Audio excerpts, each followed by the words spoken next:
நண்பர்களையும்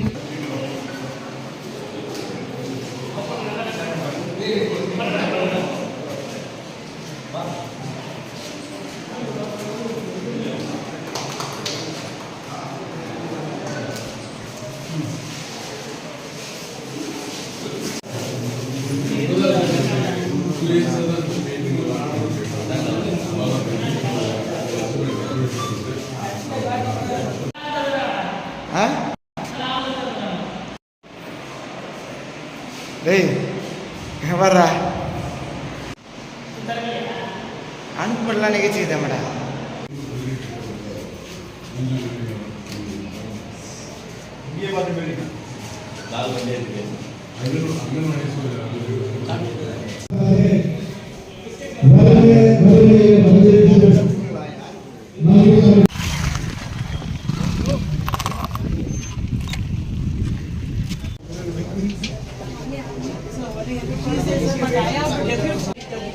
இல்ல சாங்ஷன்லயே வந்து ஆபரேஷன் ஸ்டாஃப்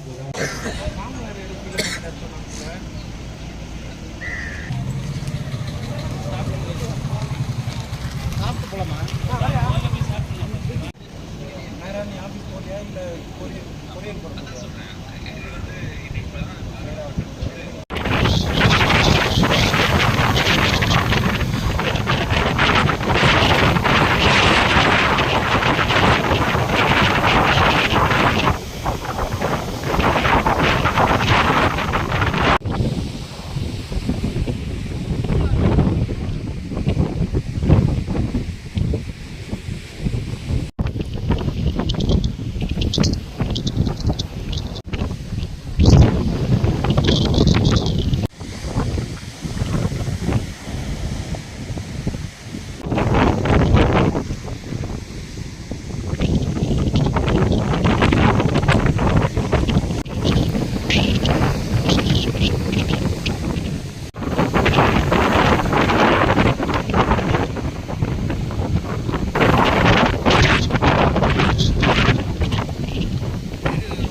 அப்படி இருக்க எனக்கு வந்து அந்த ரோடு எனக்கு பூண்டி ராஜி போட்டு கொடுத்தீங்க சார். நான் வந்துட்டு எந்த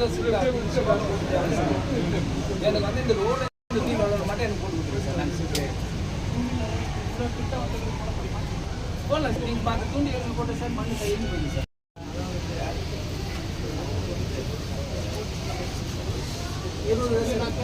இருக்கு சார். நீங்கள் வந்து அதான் ஒரு 3 வருஷம் சார்.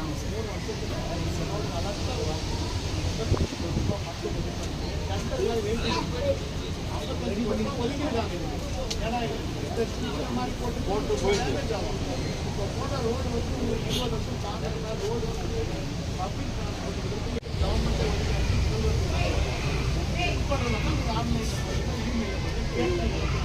செக் பண்ணிட்டு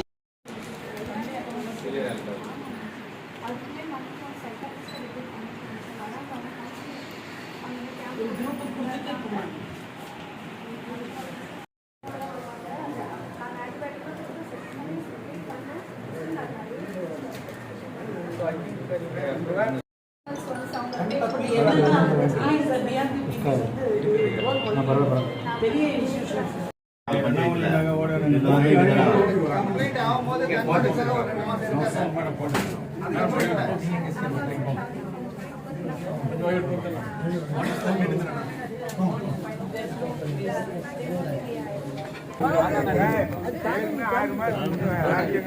நாட்டு மட்டை கொடுக்கணும் பட்டம் நிறைய ஆயிடுச்சு.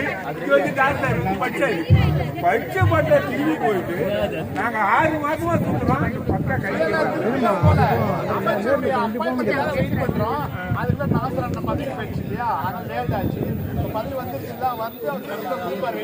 அதுதான் சொல்றேன். ஜனவரிக்குள்ள வாங்கி கொடுத்தாலும் அப்போ நன்றி. ரெண்டாவது வந்து அந்த திருச்சியில் வந்து லைட் இல்லை 2-3 ஆட்சியில் ஆயிடுச்சு. திருச்சியில் போட்டு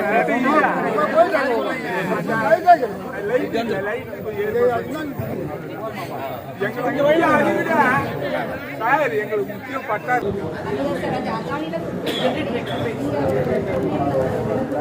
டெக்னீஷியன் ஓகே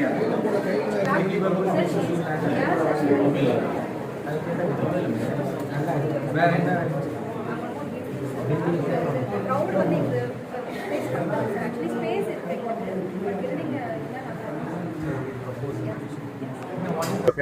இல்ல அவங்க எஃப்ஐஆர் போடுறது எதுக்குன்னு நீங்க பாக்கணும். எஃப்ஐஆர் பொய்ன்றது எல்லாருக்குமே தெரியும், நடிப்புன்றது எல்லாருக்குமே தெரியும். அவர்கள் அண்ணல் அம்பேத்கரை இழிவாக பேசியதை மடைமாற்றம் செய்வதற்காக மட்டும்தான் அந்த எஃப்ஐஆர்லாம் போடுறாங்க. எஃப்ஐஆர் மட்டும் இல்லை, வேற எல்லா கிமிக்ஸும் பண்ணுவாங்க. அது என்னன்னா செய்தி வந்து மாறணும் அப்படின்றதுக்காக. நாங்கள் அந்த செய்தியை மாற விடுறதா இல்லை. நாளைக்கும் திருவள்ளூர்ல ஒரு பெரிய பேரணி ஆர்ப்பாட்டம் வச்சிருக்கோம். இந்தியா முழுக்க இந்திய தேசிய காங்கிரஸும் இந்தியா கூட்டணி கட்சிகளும் சேர்ந்து ஆர்ப்பாட்டங்கள் பல இடங்கள் நடக்கத்தான் செய்யும். அவர்கள் அதை கடந்து போகிறதுக்கு நாங்கள் அவ்வளோ சீக்கிரம் ஒதுக்க மாட்டோம். ஏற்கனவே பாராளுமன்ற சபாநாயகர் பாராளுமன்ற வளாகத்தில் எந்த போராட்டமும் நடத்தக்கூடாதுன்னு சொன்ன போது பாஜக எம்பிக்கள் தான் போராட்டம் நடத்தி ராகுல் காந்தி, மல்லிகார்ஜுன கார்கே போன்றவர்களை உள்ள செல்ல விடாம தடுத்திருக்காங்க. அந்த சம்பவத்தில் உங்க மேலேயே எஃப்ஐஆர் பதிவு பண்றாங்க தலைவர் மேலேயே. ஆமா, அதான் சொல்றேன். இது வந்து இன்னைக்கு பாராளுமன்றத்துல வந்து நிறைய காமெடியான விஷயங்கள் நடக்குது. அதாவது நாங்கள் வந்து எந்த விதமான கூச்சலோ குழப்பமோ இல்லாமல் அமைதியாக உட்கார்ந்துருக்கும் போதும் அவைத்தலைவர் வந்து தனிச்சையாக அட்ஜன்ட் சொல்லிட்டு அவரே அட்ஜன் பண்ணிட்டு போறாரு. எதுக்கு அட்ஜன் பண்றாங்கன்னு தெரியல. போராட்டங்களை வந்து எவ்வளோ அற வழியில வெளியே வச்சிருந்தா கூட அதை வந்து ஒரு வன்முறை ரீதியாக மாற்றுவதற்கு எல்லா முயற்சிகளையும் செய்யறாங்க. இவங்க இது வரைக்கும் சமூகத்துல என்ன பண்ணாங்களோ அதே வேலையை தான் பாராளுமன்றத்துல பண்றாங்க. அந்த பெரிய ஆச்சரியம் எல்லாம் ஒண்ணும் கிடையாது இவங்க பண்ற வேலைக்கு. ஒரே நாடு ஒரே தேர்தல் இது எல்லாமே என்ன கேட்டால் இது ஒரு முட்டாள்தனத்தின் ஒரு பிரதிபலிப்பு. இந்த அரசாங்கம் வந்து அராஜக அரசாங்கம் மட்டுமல்ல, பாஜக அரசாங்கம் அது ஒரு முட்டாள்தனமான அரசாங்கம் கூட. நான் பல இடங்களில் சொல்லியிருக்கேன். ஒரு டென்யூர்லயும் ஒரு முட்டாள்தனம் பண்றது அவங்களுக்கு வந்து கேஷுவலான விஷயமா போச்சு. இந்த டிமானிட்டைசேஷன் பண்ணாங்க, அதை பற்றி இப்போ பேச மாட்டேங்கிறாங்க. அதனால அழிந்த குடும்பங்கள் தான் ஜாஸ்தி. அதுக்கப்புறம் NRCCAன்னு கொண்டு வந்தாங்க. விவசாய சட்டங்கள்னு விவசாயிகளை ஒரு வருஷம் அலக்கழிச்சாங்க. அதுக்கும் ஒரு பிரயோஜனமும் கிடையாது. இன்னைக்கு இந்த ஒரே நாடு ஒரு தேர்தல் வந்து இவங்க கிட்ட யாரும் கேட்கவும் இல்லை, அதுக்கு செய்யவும் முடியாது. அதுக்கான பாசிபிலிட்டி இல்லை. நம்ம அரசியலமைப்பு சட்டத்தின் மீது ஒரு பெரிய தாக்குதல் என்ன இந்த அமெண்ட்மெண்ட் தான். அதனால அவர்கள் பண்ணுவதெல்லாம் வந்து ஒரு காமெடி வேலையை தான் நம்ம பார்க்கலாம். சரி, இந்த ரொம்ப தவறான ஒரு பார்வை. அது வந்து சில குறிப்பிட்ட ஊடகங்கள் அதை வந்து அந்த மாதிரி ப்ரெசென்ட் பண்றாங்க. அவங்க அந்த மாதிரி ப்ரெசென்ட் பண்ணணும்னு அவங்களுக்கு உத்தரவு இருக்குது. ஆனா அண்ணல் அம்பேத்கர் வந்து எங்கேயோ ஏதோ ஒரு நாட்டுல ஏதோ ஒரு மூலையில மட்டுமே விரும்பப்படுற தலைவர் அல்ல. இந்த நாட்டின் வெகுஜன மக்களுக்கு உண்மையான கடவுள் என்பது அம்பேத்கர். அதனால வந்து எல்லா இடங்களிலும் மக்கள் கொந்தளிச்சு தான் இருக்காங்க. அவங்க ஆர்ப்பாட்டங்கள் செஞ்சுட்டு தான் இருக்காங்க. அதை எவ்வளவு தூரத்துக்கு இவங்க மீடியால கொண்டு வராங்கன்றது தான் இப்ப கேள்வி. அதை ஒரு பாயிண்ட்டுக்கு மேல அதை ஸ்டாப் பண்ண முடியாது. அது கண்டிப்பா அதை தொடரும். கண்டிப்பாக இப்போ அதுதான் பார்க்க போறோம். இதை பத்தி நிறைய MLA அவர்கள் Day 1ல இருந்து அவர் புஷ் பண்ணிட்டு இருக்காரு. நிறைய விஷயங்களை பண்ணி முடிச்சிருக்காங்க. இன்னும் மீதி இருக்கிற கேப்ஸ் எல்லாத்தையும் அதை வந்து சென்டர்ல பேசி சில விஷயங்களை சால்வ் பண்ண வேண்டியது இருக்கு. ஃபாரஸ்ட் டிபார்ட்மெண்ட் இருக்கு. அந்த பொறுப்பை நான் எடுத்துக்கிட்டு இதை கண்டிப்பா பண்ணிக்கிறேன்.